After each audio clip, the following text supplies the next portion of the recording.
La manipulation, c'est un mot qu'on entend partout, n'est-ce pas? Mais le reconnaître, quand on est en plein dedans, c'est une autre histoire.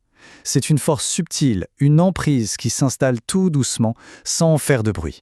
Aujourd'hui, on va décortiquer ensemble cette dynamique si complexe pour mieux la comprendre et surtout pour apprendre à s'en protéger. Et oui, c'est ça le piège. La manipulation, ça ne commence jamais par des menaces frontales.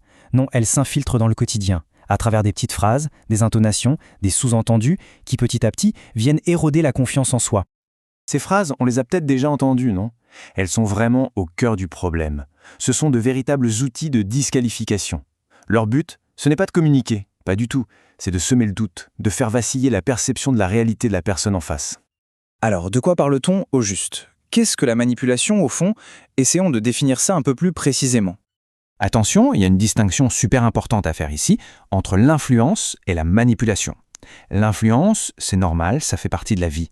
On s'influence les uns les autres en permanence, mais dans le respect. La manipulation, ou l'emprise, c'est complètement autre chose. C'est un processus forcé, mais déguisé, où une personne cherche à prendre le pouvoir sur l'autre pour la contrôler.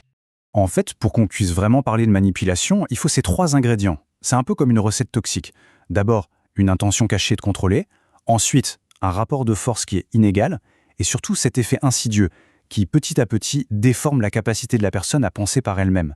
C'est une véritable atteinte à son autonomie psychique. Pour bien se représenter le truc, l'image de l'iceberg est parfaite, vraiment. Ce qu'on voit en surface, les paroles, les gestes, ce n'est que la toute petite pointe émergée. Le plus gros et le plus dangereux, c'est tout ce qui se passe sous l'eau. La culpabilisation, la peur qui est distillée, la façon dont la réalité est complètement tordue pour servir les intérêts du manipulateur. Ok, maintenant qu'on a posé les bases, voyons concrètement comment ça marche. Quelles sont les stratégies, les tactiques les plus fréquentes? Le chantage affectif, celui-là, il est redoutable. Et pourquoi? Parce qu'il s'appuie sur le lien affectif lui-même. Il exploite la peur de l'abandon, le besoin d'être aimé. Le message caché, c'est simple. Si tu ne fais pas exactement ce que je veux, c'est que tu ne m'aimes pas et tu mets notre relation en danger. C'est une véritable prise d'otage émotionnelle. Ensuite, le gaslighting, ou le détournement cognitif. Ça, c'est peut-être la tactique la plus vicieuse. C'est une attaque directe contre la capacité à se faire confiance. À force d'entendre des choses comme « tu as mal compris » ou « mais non, ça ne s'est jamais passé comme ça », la victime finit par douter de sa propre raison. Elle en vient à chercher dans le regard du manipulateur la confirmation de ce qui est vrai.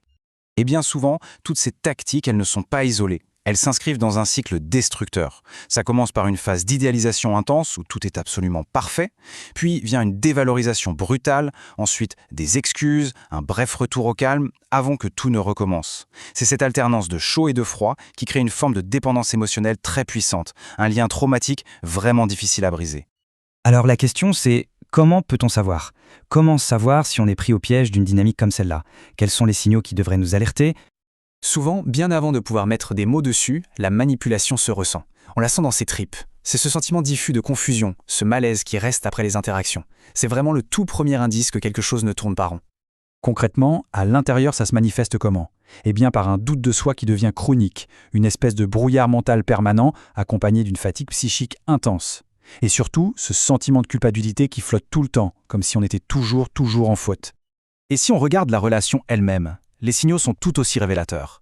La communication est évasive, on n'arrive jamais à mettre le doigt sur le vrai problème, les responsabilités sont toujours inversées, la personne ciblée passe son temps à devoir se justifier, à expliquer pourquoi elle ressent ce qu'elle ressent, pendant que toute la relation est centrée sur les désirs de l'autre. Et c'est ça le plus important. Il y a une bonne nouvelle. Le simple fait de prendre conscience de tout ça, c'est déjà la première et la plus grande étape vers la libération. Alors voyons comment on peut résister et retrouver son autonomie. Le chemin pour se libérer peut se décomposer en plusieurs étapes clés. D'abord, restaurer la clarté, revenir aux faits, rien qu'aux faits, pour contrer le gaslighting. Ensuite, poser des limites. Des limites claires, fermes. Un non ou « je n'acceptais pas ce ton », ça suffit. Pas besoin de se perdre en justifications qui ne font que nourrir l'emprise. S'appuyer sur un regard extérieur, un ami, un pro, c'est aussi fondamental pour briser l'isolement. Et parfois, oui, il faut savoir que rompre le contact n'est pas un échec, c'est un acte de survie. Au final, reconnaître ces dynamiques, c'est déjà commencer à s'en libérer. Protéger son intégrité psychique, c'est une nécessité vitale. Alors la question qui reste, c'est quelle est cette toute petite première frontière, ce premier non, qu'il soit intérieur ou extérieur, qui peut marquer le début de la reconquête de son propre territoire?